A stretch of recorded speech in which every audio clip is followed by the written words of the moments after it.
tendências mudam sempre.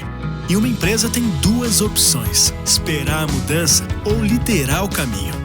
Nós escolhemos estar à frente, conectar pessoas e negócios de um jeito inteligente. Nos envolvemos e aprendemos para oferecer soluções melhores. Porque a única coisa que nunca vai mudar é a nossa vontade de inovar para todo mundo crescer. Alelo é tudo isso.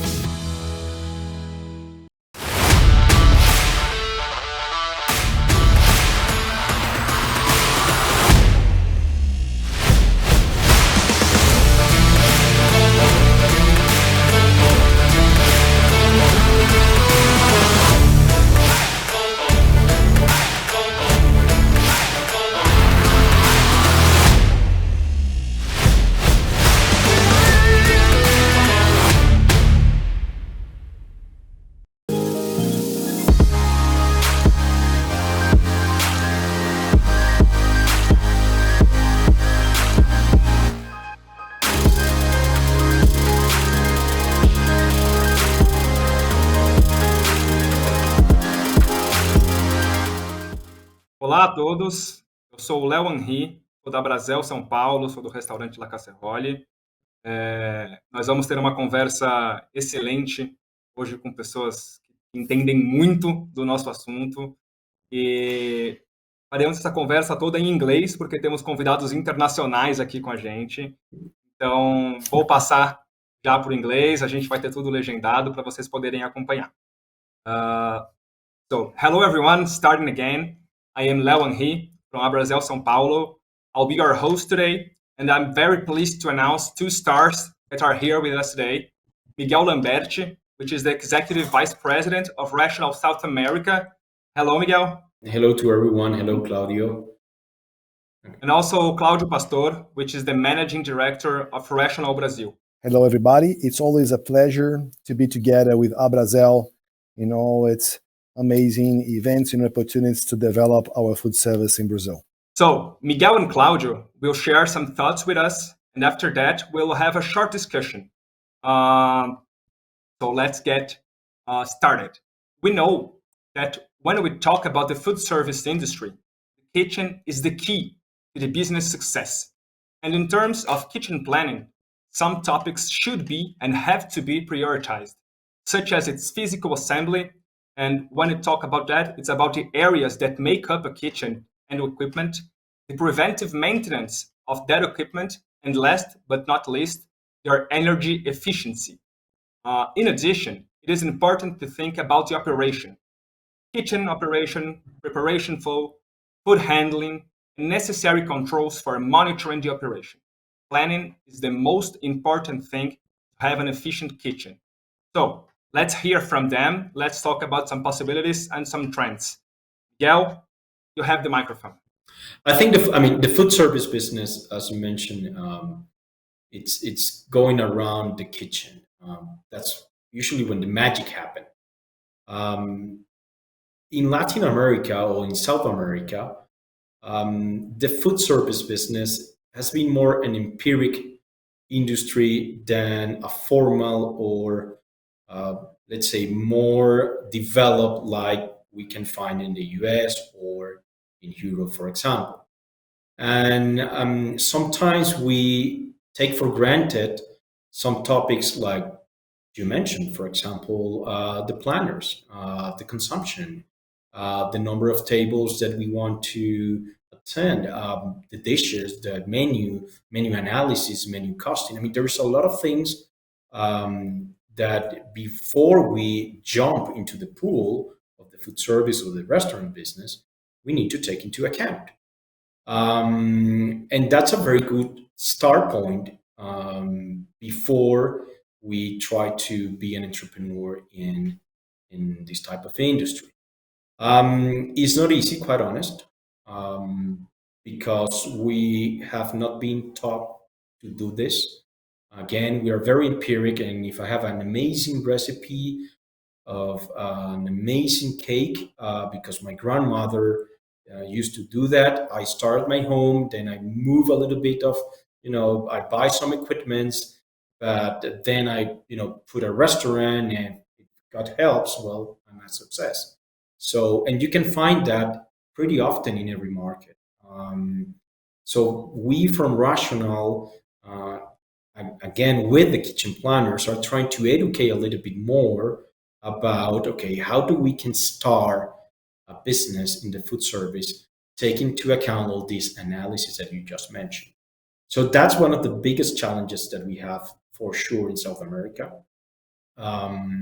Still, there's a lot of access, and I will say not too much low requirements from our governments. So nowadays, you can have a kitchen whatever you want. And so those electrical gas requirements, depending on the city, I mean, usually they don't see too much about that. So there's a lot of training and education that we need to do to improve our food service business, at least in South America. Thank you very much, Miguel, for your introduction. Claudio, feel free to hop on. Thanks a lot. What Miguel said is pretty true, no?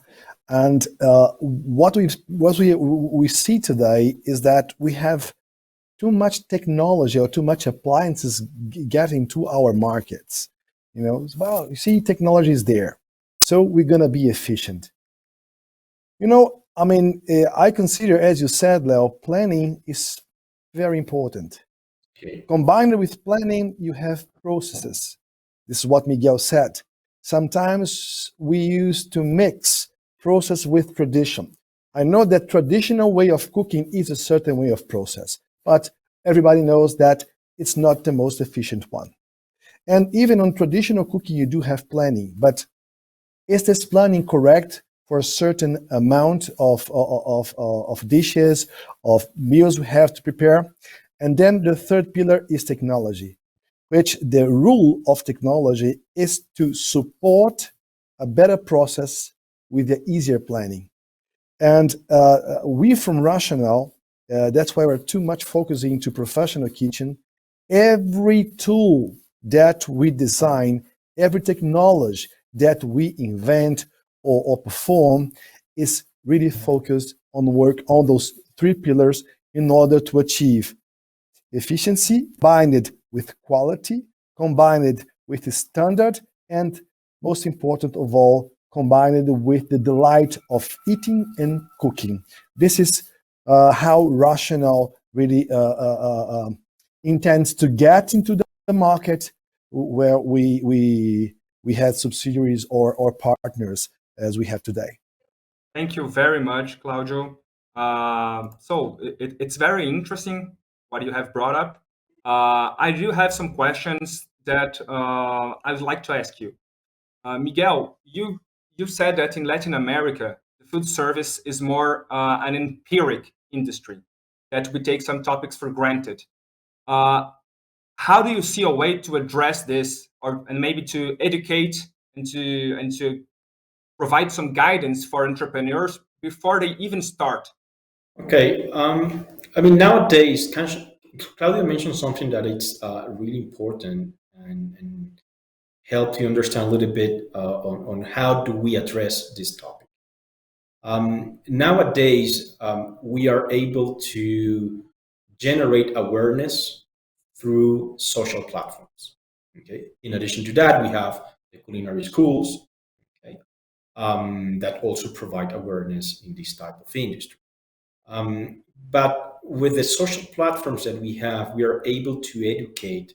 I will not say in a very profound way of how many BTUs per food do we need to have the perfect, I don't know, piece of meat, but in how, for example, to develop a menu, and how to, for example, what are the minimum equipment requirements that you need to have to run a professional kitchen. Where do I find the kitchen planners? I mean, there's a lot of ways in order to generate that awareness, to bring closer all of these people that want to, in certain way, or go into the food service business because they have an amazing idea for a restaurant, or improve the current business they have in the food service business. So there's a different ways on how to approach them. I think it's not a rational thing. I think it's not a Unilever food solution, Nestle. It's every company that, in a certain way, we are involved in the food service business. We believe that we need to take our part and educate and generate awareness on how to perform much better. And that will pay off as a community, because at the end we will have better restaurants, efficient restaurants, more people on jobs. I mean, the economy will start moving in a much faster way. I mean, there's a lot of implications that come after you educate these persons on how to run, let's say, a kitchen. Yeah, I couldn't agree more with you. It's very important for us in the restaurants industry, bars industry, to have that kind of partnership with our suppliers. It's the way that we have to achieve growth together. That's really important. Claudio, you've mentioned one of the pillars of technology. I'd like to ask you what trends you see for the upcoming years. What should we expect when it comes to technology, to new technologies in the kitchen?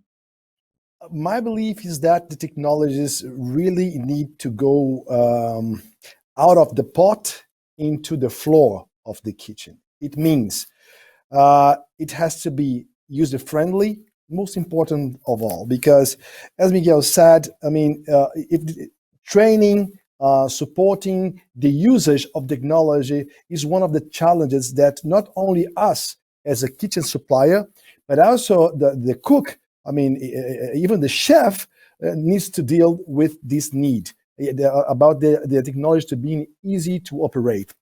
Why is it important?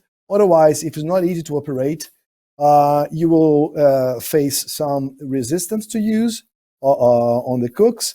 You are not going to get the efficiency you need. You're not going to get the quality you need, and you're not going to have it standardized. So for me, two points here. First point, usage friendly. It has to be easy to use. Second, it has to not only support, for example, the act of cooking, but it also needs to support the planning. It needs to support the process of to make the process run on a more harmonic way. And of course, it will help all the business in a whole. You know what I mean? Because currently, especially now with the pandemic, all the cost is a big issue.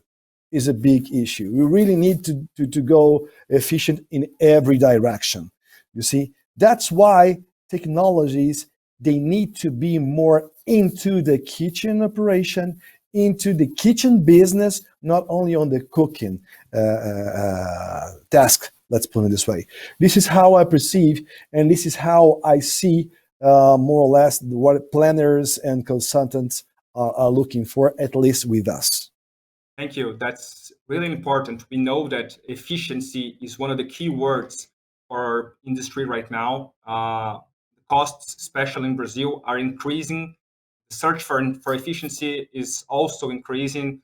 In many cases, revenues were reduced or are now even negative. So what you bring is that technology and good equipment can help business to thrive, to have profits, to increase their margins. That is really important. So if you have to give like two advices on how to choose the equipment for the kitchen, which would it be?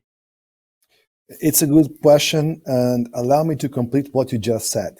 Sometimes we used to make a terrible misunderstanding that the cheapest technology will help you to keep the costs under control, but that's not the point. So the key thing is that this technology needs to support you on the control of your costs. This is one of the most important things for us. I was doing a calculation with one of our customers, and he was a little bit upset because no technology, I have to invest too much.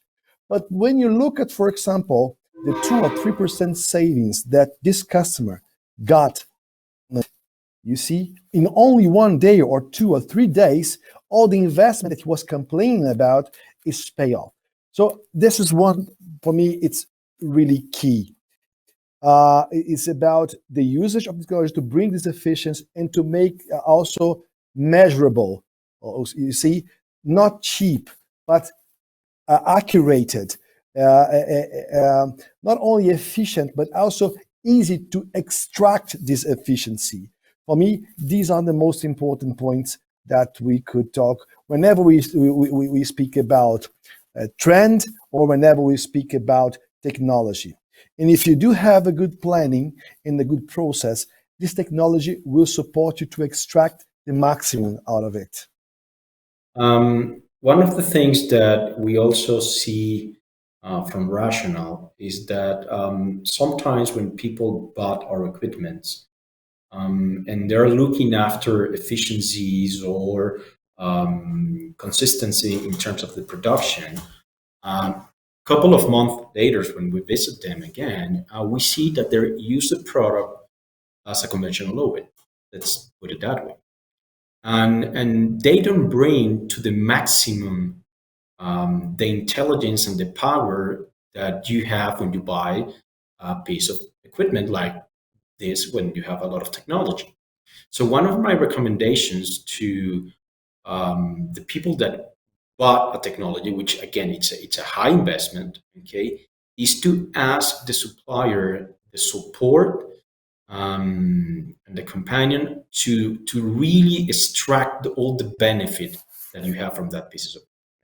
Don't take it for granted that because you buy a special oven or I don't know, any other equipment, that's it. So now you have to figure out how it works, or okay, how do I make what I saw the professional kitchens of this provider? Ask them, bring to the kitchen, ask for support. I mean, that's also our responsibility as a partners of the food service business in South America to train, to give advice, to recommend maybe we have to do it this way and we will bring more customer benefits. So that's something that I will also recommend to everyone that bought a new technology, ask for support and really calibrate if that technology is in line with what are you looking for. I mean, we have been really honest with some customers when they say, I want to buy a Rational. Why? Because it's a Rational. I say, no, but really, why? What do you need? Why do you need a technology like this? Because quite honest, I mean, yes, you can buy a Rational if you want, but it won't deliver you the maximum benefit that you are looking for. And what that will result is that you will hate technology because you didn't receive what you were expecting. So it's also a responsibility to really align that the benefits that you're looking for, we are able to deliver.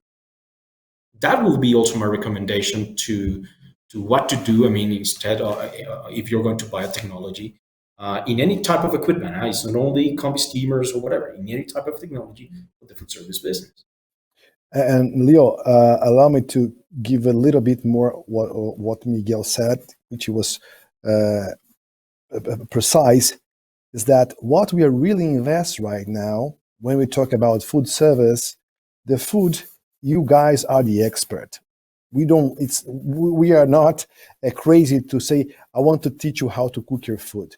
But what you want to do is to provide you the perfect service using the technology as a tool for you to get what your business need.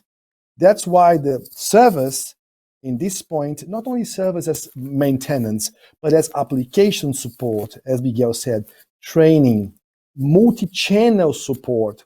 This is how we really believe that the technology providers should interact with the customers. That's amazing. When we look at everything that was already said in such a short time, it all comes together. I mean, the industry helps restaurants provide technology, and then this technology serves to develop internal processes that should bring benefits to the restaurant and to the customers and to employment. That it all has to be in this kind of synergy, provide gains for everyone. That is amazing.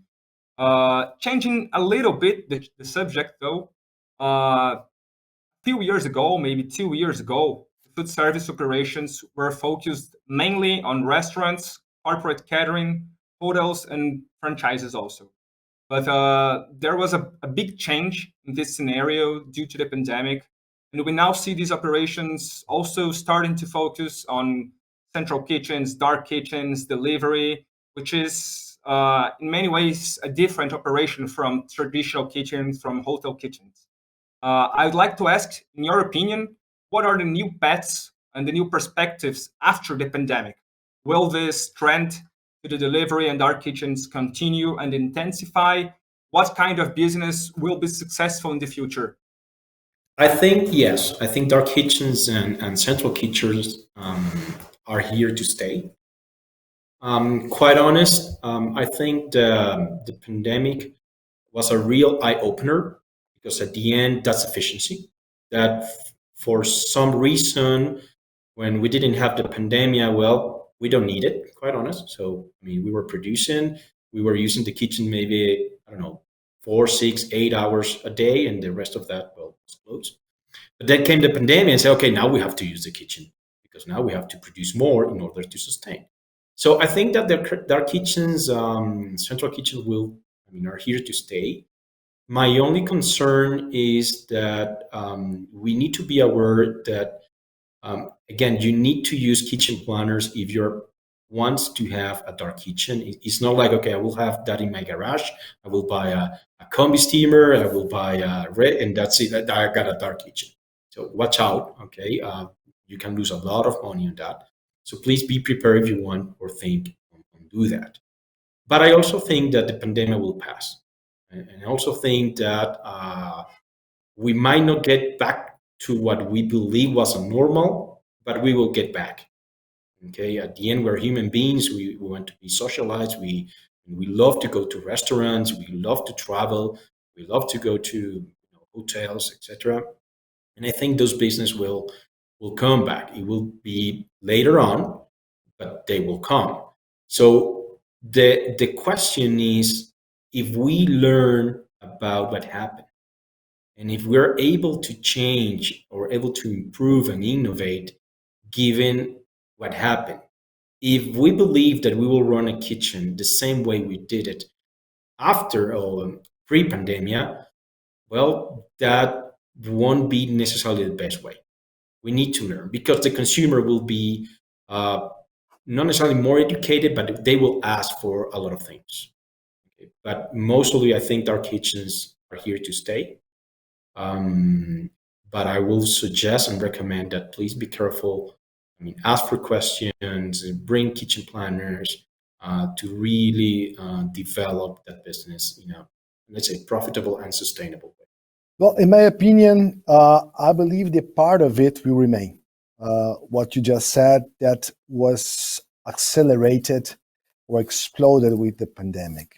As Miguel said, the pandemic will end. We faced it generations before. It's not this one that's going to put us for good. Of course, the search for efficiency is something that will continue. That's why we believe that the planning will have much more importance right now. Also, when we talk about ghost kitchens or dark kitchens, then comes the question, what about the safetyness? I mean, the hazard safetyness, the food safetyness in those kitchens. That's what I said, it's not a garage. It's going to be professional kitchens or even a central one or even a satellite one. Those kitchens, they need to perform according to the certifications. And I really believe that we will feel more need for safety in those days. The people are getting a little bit more concerned about how clean is the package or the logistics and so on and so forth in terms of delivery. But there's also one important thing that I used to sit down and discuss with our customers is that many of them, they developed ghost kitchens, right? But then the restaurants are getting opening again. They are not erasing the dark kitchens or the ghost kitchens or the new brands. So now they need to live with they had in the past, and they need to live with what's brand new. For example, we do have customers with Asian food, that they are now also producing Italian food in the same kitchen. That's again comes process and planning. And those things, those needs, those tools are here for staying.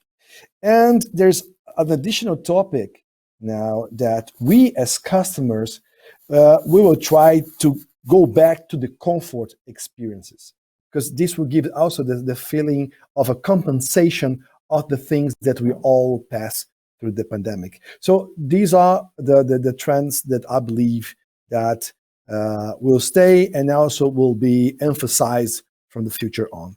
There is one additional trend actually hit the news a couple of days ago, and it's about food waste. Okay. I don't know if you read it, but there's a huge concern regarding food waste. Actually, the initial figures that we have a couple of years ago are not even near of what we know now. And we are talking now that food waste is almost responsible for 10% of the emissions that we have worldwide. So that will be a very trend topic that we'll have. And also we need to support, again, with the menu analysis, menu portions, how to bring a dish in order to reduce the food waste that we have nowadays. They are talking about 1.2 billion tons of food waste per year. So that's huge. Huge. That's certainly one of the most important topics in our generation, maybe. There we have so many people with low access to food, or sometimes no access. And this is one of the things that we have to address as an industry together. And that is also very interesting, because we talked a little bit about how to plan a kitchen, what's important when you plan a kitchen. But how do we address that when we already have a kitchen, established kitchen, a traditional kitchen that wasn't planned at the first place? So how to start change, how to start to improve that kitchen, one that's already there? Where to start? That's a doubt that many restaurant managers and owners have. And where should we start? Where would you say we should start, Claudio? That's an amazing question. I believe that everybody that hears the answer is really willing to restart or to redefine the business, right? First of all, Leo, I think that if we want to restart, we need to define exactly which markets we want to achieve. Is the same one? Is the new ones? We do have a new brand, as I mentioned to you. So these are the sort of things that the entrepreneur should ask himself before to do any change. Second change, and this follows a little bit what you just said, it's important to give hand by hand with kitchen planners, kitchen suppliers, or kitchen consultants, because we learn that nobody can do everything alone. We used to do everything alone in the past, but nowadays it's quite hard to do it. That's really important. What Abrazel, for example, is doing with the new partners. Like, for example, not only rational, I mean other type of partner, like or Cielo or other, for example, financing tools, because also we will need to invest something to change something into this. Maybe not too much, okay? Maybe something that a small change, but we need to go together for those changes. This is one thing. So I need to make a self-analysis where I want to go, who I want to support. Second, who are my partners to do that? And then I think that with the partners and listening to the customers, you will really achieve the objective that you need to go. And whenever you talk about a change in terms of technology, again, I come back to the point that choose a partner that will support you on the usage of this technology is one point. Second, this technology has to be not only, as I mentioned, user-friendly, but also flexible, because whatever you tried to do in the past, in this time, we learn that we need to be flexible even on the service we're going to provide on the food service business. So it's pretty important to have something flexible and not only efficient. More or less, it's my opinion about your $1 million question. Perfect. Would you like to weigh in, Miguel? Yeah, well, I think Claudio said the most, but I will reinforce that there is no one solution fits all, quite honest. And if you have someone that is selling you that, well, I will double check that. But because no, I mean, not all the kitchens have the same headaches. I mean, some of them have some, I don't know, on the cooking side, or on the chilling side, on the I don't know, pre-assembly or in the storage. I mean, depends too much on what is your pain point of the kitchen and what are you trying to achieve and look for, because you might have a kitchen, you want to increase the production or the output. Okay, so what do you need? It's a storage problem. It's in the preparing zone, in the assembly, or it's in the cooking process or in the chilling process. So it will depend too much on what do you want to do with that. So I will try to look for the support or experts. We can call it kitchen planner if you want, or if I already have a potential, yeah, I think that it will be from the cooking side. So maybe go after some, I don't know, Rational or any other combi producer and ask for advice and see what really one of those companies really address what you're looking for. But I don't believe it won't be one size fits all solution, because it will depend too much on the pain point that you might have in the kitchen. And Leo, also follow a little bit what Miguel just said. And in terms of business now, I know that logistics was always important, but we never somehow figured out how to really deal with that, you know. And currently, we see that logistic is the business, even in food service. It's the business. It's the main challenge, I would say, outside the kitchen. So, as Miguel said, there are a lot of ways depending on how you want to what you want to achieve with your business. That's perfect. Well, that's a lot of knowledge. That's some very useful insights. Myself, I manage a very traditional restaurant, and Claudio, you said a little that when we want to change something, we have to invest in those changes. That investment might be financial, it might be regarding the energy and the time. And by managing a restaurant, which is almost 70 years old already, which the kitchen was built in 1954, actually. I know I can assure everyone who's listening to us that the smart investment, be it in technology or in how you're going to use this technology, is the key to achieve its goals. Because, as you said in your first minutes of speech, sometimes if you're not prepared to receive and to use technology, that might become an enemy. We might start to hate technology instead of using it to help us. So it's really nice to see that our partners are so focused on helping restaurants and helping the industry to really absorb and provide gains with technology. So it's this is one of the things that must continue to happen for us to see a stronger and stronger food service industry. I think I covered most of the main questions we had. Would you like to make some final considerations? There is something that you said that for us, rational, is the most important thing. Is what you guys has to tell us. Sorry, what you guys have to tell us. For us, is the most important thing for our business. We are a company of 2,000 colleagues, and almost 40 or 50% of our staff, they are kitchen people. And this is something that we use as philosophy, and that's why, as final consideration from my side, is that please talk to us, give us insights, give us inputs, tell us what you need. Because rational, I mean, I am a professional cook as well. So the reason that I'm here in this company for 15 years is because it's a company that really stands for its philosophy, which is support professional people in the cooking tasks, thermal cooking tasks.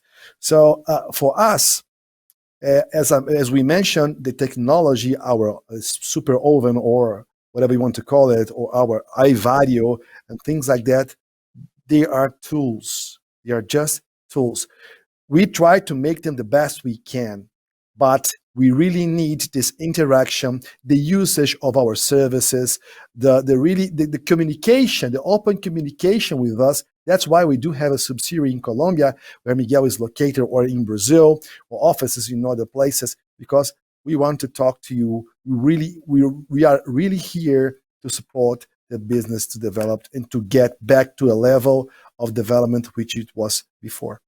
Thanks, Claudio. Actually, when during your I just received 2 questions that popped up here. I'd like to ask you if that's okay, if you still have the time. Is that okay? Yeah. Okay, perfect. So, Sure. Claudio, you said you're a professional cooker, and some people want to know, how does the Rational Academy works? What kind of support the cooks and everyone in the restaurant can get from Rational Academy to extract the best from your tools? First of all, I am really happy that somebody asked you about the academy, because sometimes, and during the pandemic, we did it like 100 webinars, lives, and things like that, and a lot of people never heard about it. This is a very important free tool we have to our customers. We do have academy. Now it's coming back to be live, face-to-face on our TCs. We have more than 50 TCs in Brazil. Okay, our own TC, so there's a lot of places for us to train our customers. In São Paulo, I know that we have it once a month.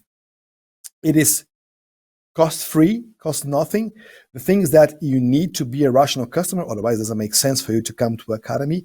And also, we designed, during the pandemic, different types of academies, which those academies are online, and they are segmented by a target group. It means if you do pizza, we do have an academy for pizza. If you do a lot of grilling, we do have academy for grilling. So now we have plenty of options for you as if you want to attend to one of those events. How do I know about those events? How can I get in contact with these events? On our website, there is a part where you can see there's a calendar there, and also you can get in contact with us via our page on Facebook or on our international Instagram page. So we are online everywhere. And we also do have a chef line. Chef line is also a phone that you can get in contact with us 24 hours a day, 24 hours, 7 days a week. So we have a lot of ways to get to get in contact with us. I can give you the number right now. It's São Paulo, city code 11 3372 3070. 24 hours, 7 days a week. So we are here for whenever or whatever you guys need. That's very helpful. Thank you, Claudio. And Miguel, before we pass to your final considerations, there's also a question for you that has popped up. What are the differences from the Brazilian market to other markets? You are based on Colombia, but from other markets, are kitchens still very region specific when they come to the operations, or do you see some kind of shared practice or even a trend to get more and more similar? About the question, I believe in South America that the markets are in a different development stages on the kitchens. We have markets such as, for example, Chile, where the kitchens on the mining business, the catering business, are very well developed. They send 30,000 consumers daily. Then we have, for example, in Brazil, the restaurants, the key accounts are very well developed with a very good best practices in place. So those different development stages that we have, that will be one of the main differences that we have in South America. But we have basically the same headaches in every country: energy, food waste, the rotation of the personnel, the how skilled or knowledge are the persons to manage the technology. I mean, there are certain types of, same topics that we can have. Everybody's looking for efficiency. Nowadays, nobody think about a kitchen that big. We are looking for kitchens that you can produce only this size. Governments are starting to regulate or trying to regulate a little bit about laws, consumptions, energy, connections, where can you place a kitchen, where you cannot, the use of gas, the use of electric. So those type of topics depends on the country, more or less the same across the region, but in certain industry could be in a higher development or not. So that will be the main difference that we have. I mean, we and every technology producer won't replace the magic in the kitchen, that recipe. We will support that magic. That's our role. And we will help you to develop and achieve that magic. But at the end, you guys are the ones responsible to produce that dish that really, really enlighten us, we as the consumers. So we do not replace your magic. We do not replace your touch. We help you. That's how we should be looking at technology. Thank you very much, Miguel, Claudio. Thank you very, very much too. From Brazil, from everyone who's watching us. It's amazing to hear from people who have so much knowledge, who's so passionate about what you do. It's really amazing to see. It's very comforting to know that we have you by our sides in this journey, which is the food service industry. So thank you very much. Thank you for everyone who's watching us. It's been a pleasure. Thank you, Leo. Thank you, Claudio. And a very good evening to everyone. Thank you, Miguel. Obrigado, Léo. Obrigado, pessoal. Fiquem com Deus, saúde e contem com a gente. Muito obrigado.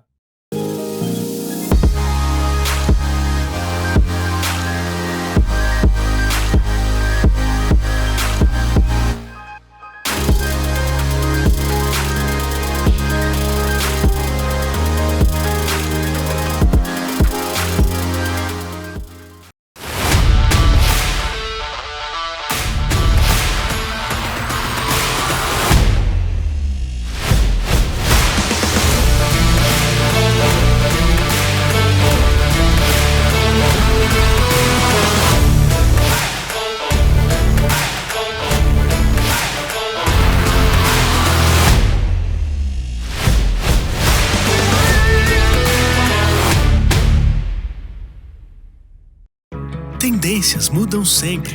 E uma empresa tem duas opções: esperar a mudança ou liderar o caminho. Nós escolhemos estar à frente, conectar pessoas e negócios de um jeito inteligente. Nos envolvemos e aprendemos para oferecer soluções melhores. Porque a única coisa que nunca vai mudar é a nossa vontade de inovar para todo mundo crescer. A Lelo é tudo isso.